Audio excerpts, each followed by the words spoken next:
A 13-year-old candidate who had just finished her exams was rescued from a forced marriage amidst opposition from her parents as the KCPE 2019 exam concluded this morning.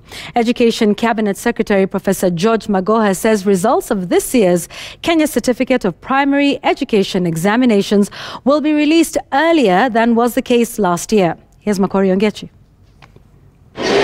It was the last day of the 2019 KCPE exams. And for a 13-year-old girl who had just concluded her exams, a beginning of what could be described as a nightmare, as she was to be thrown into a forced marriage. The girl who sat her exams at Nduroroni Primary School in Huruma was rescued by children's rights activists who stormed the school against the wishes of her parents, who it is alleged have already received dowry.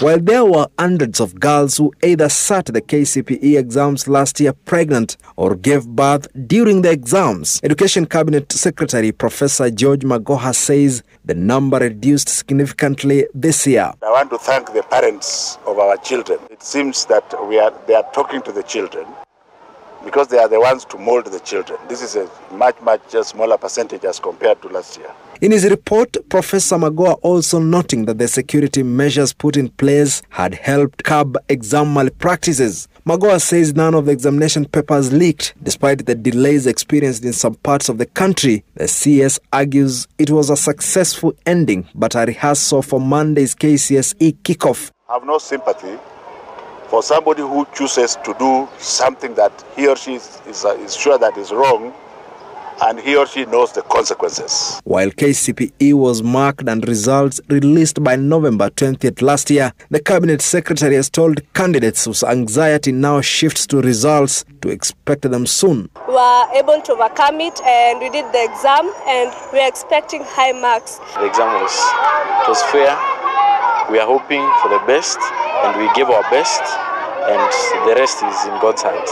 This year we are very more optimistic because the result is God who gives the result, but on our side, we have done our work. Being part of the over 1 million candidates that have just concluded their KCPE examinations today, their hopes and expectations remain high even as they look forward to hit the target when the results come out. Makori Ongechi, Citizen TV at KBA School, Kawa West, Nairobi.